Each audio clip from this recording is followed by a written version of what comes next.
మాటలు అనగానే గుర్తుకొచ్చే దర్శకుడు త్రివిక్రమ్ శ్రీనివాస్ కొత్త సినిమా ఆ నితిన్ సమంత జంటగా నటించిన ఈ చిత్రం జూన్ 2న విడుదల కానుంది. ఈ సందర్భంగా చిత్ర బృందం చెబుతున్న సరికొత్త సంగతులు మీకోసం. మీరు ఇప్పుడు త్రివిక్రమ్ గారి దగ్గర ఆలు అంటే నేర్చుకున్నారు కదా, అంటే ఏ ఆలు నేర్చుకున్నారు?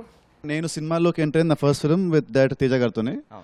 ఆయన నాకు అప్పుడు ఫస్ట్ ఒక స్కూల్లో ఇంటిలాగా నిపించాడు నాకు ఏబిసిడీలో వాటర్. సో అప్పట్లో ఆయన నా గురువు. స్కూల్ అయిపోయింది, ఇప్పుడు కొత్తగా జాయిన్ కాలేజ్లో హీస్ మై ప్రొఫెసర్. తనకు మళ్ళీ ఇంకో స్టైల్లో నాకు కొత్తగా నేర్పించాడు మళ్ళీ సినిమాలో. ఈ సినిమాలో అంటే అత్తరింటికి దారిలో చూసాము, దాంట్లో బ్రహ్మానందం గారు అసిస్టెంట్, దీంట్లోనేమో నదియా గారికి గోపాల్ అని నా పేరు, సెక్రటరీ నేను. ఈవిడికి ఎమ్ముళ్ళు అంటుండే.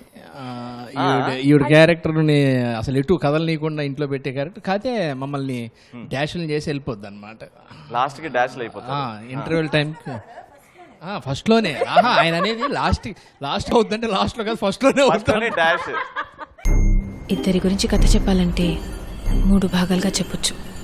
ఒక బిగినింగ్, ట్విస్ట్, ఎండింగ్. నిజంగా సమంత గారు అంటే ఓవర్సీస్ క్వీన్ అంటున్నారు literally. So how does that feel Samantha గారు, ఓవర్సీస్ క్వీన్, త్రివిక్రమ్ గారితో 3 సినిమాలు? త్రివిక్రమ్ గారి దగ్గర ఈ స్క్రిప్ట్ చాలా రోజుల ముందు ఉంది, కానీ టైం లేదు. యూనో బిగ్ స్టార్స్తో ఆల్వేస్ బిగ్ హీరో ఫిల్మ్స్, ఒక చిన్న లవ్ స్టోరీ చేయడానికి you know it took a long time. So this movie has traveled with him through his career, and I'm very very happy ఎందుకంటే నేను ఈ కథ సన్ ఆఫ్ సత్యమూర్తి అప్పుడు నేను విన్నాను ఈ కథ, and I was extremely excited and I wanted to do this film. ఎలాగలగో నేను ఈ సినిమా చేయాలి, కానీ అప్పుడు ఆయన ఒకే స్కెడ్యూల్లో ఫినిష్ చేద్దామని ఫిక్స్ అయ్యారు, అండ్ అప్పుడు I could not do it in one schedule, and there was at least 1 month where I thought I was not part of this project. So అప్పుడు చాలా ఫీల్ అయ్యాను దట్ అయ్యో ఇలాంటి ఒక ప్రాజెక్ట్ మిస్ అయ్యాను, but somehow I'm really really happy నేను ఈ ప్రాజెక్ట్లో ఉన్నాను. ఇట్స్ డెఫినెట్లీ నా కెరియర్లో one of my best films. Super. అత్తరింటికి దారిలో సమంతని చూసాము, సన్ ఆఫ్ సత్యమూర్తిలో సమంత గారిని చూసాము. సో ఈ క్యారెక్టర్ ఎలా డిఫరెంట్ ఉంటుంది? ఈ క్యారెక్టర్ అయితే ఫస్ట్ టైం నేను కొంచెం కామెడీ ట్రై చేశాను. పైగా because I have worked with Trivikram గారు ఇన్ 2 ఫిల్మ్స్, ఆయనకి తెలిసిపోతుంది నేను ఏదైనా ఒక రియాక్షన్ చేస్తే ఇది నువ్వు చాలాసార్లు చేసావు ముందు, వద్దు ఇది కొత్తగా ఏదైనా. సో ప్రెషర్ ఎక్కువగా అయిపోయింది నాకు ఈ సినిమాకి, కొత్తగా ఏదైనా ఇవ్వాలి, కొత్తగా చేయాలి. అండ్ ఫస్ట్ ఆయన చాలా ఫాస్ట్గా పట్టేస్తారు, నువ్వు ఇది నువ్వు నీ టెంప్లెట్ నుంచి ఇది నా రియాక్షన్ నంబర్ 5 ఇచ్చేసాను, నువ్వు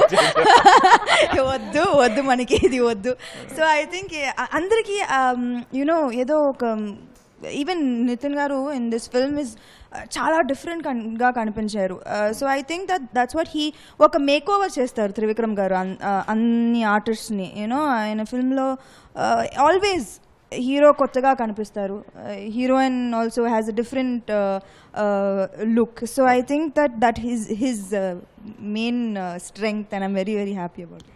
కొత్త సమంతని చూడబోతున్నాం. యాక్చువల్గా డబ్బింగ్ అయిన తర్వాత సమంత గారు కనపడంగానే ఏమన్నా డబ్బింగ్ చెప్పాను మీరు చాలా బాగా చేశారండి అంటే జనరల్గా ఎవరన్నా థ్యాంక్ యూ అంటారు కదా, నాకు తెలుసు అండి. కాన్ఫిడెన్స్ మాస్టర్, మీరు బాగా చేశారు మేడం అంటే నాకు తెలుసు అన్న. తెలుసు త్రివిక్రమ్ గారితో 3 సినిమాలు. ఓహో సరేలే, అనవసరంగా మనం ముందే పోయి పాట్మన్ దగ్గర వచ్చాం. అంటే డబ్బింగ్ గురించి మాట్లాడుకుంటే ఈ సినిమాలో తెలుగు రాకపోయినా తీసింది. అలా ఎలా అండి, తెలుగు రాకపోయినా తెలుగు నేర్చుకొని డబ్బింగ్ చెప్పడం ఓకే, కానీ తెలుగు రాకపోయినా తెలుగులో డబ్బింగ్ ఎలా చెప్పారు? How? All credits to Trivikram sir only. ఇది మాత్రం అర్థమైంది తెలుగులో. ఇది అర్థమైంది తెలుగులో. ఏమడిగిందండి? No, I can't understand what he is speaking anytime, okay? But other people when they speak, I can understand a bit. Okay. I don't know, it's Trivikram sir only. Full credit goes to him. He stood with me for the dubbing and he made me do it. మా కోసం మీరు ఆ dialogue delivery అద్భుతం. రావణాసుడు భార్య కూడా రావణాసుడి పవన్ కళ్యాణ్ అనుకుంటుంది అంటే అది వాయిస్ లో మాడ్యులేషన్ అద్భుతంగా ఉండే. మా కోసం ఒక్కసారి. రావణాసుడి వాళ్ళ ఆవిడ కూడా వాళ్ళ ఆయన్ని పవన్ కళ్యాణ్ అనే అనుకుంటుంది. ఇది అమోర్ తల్లి నాన్నో.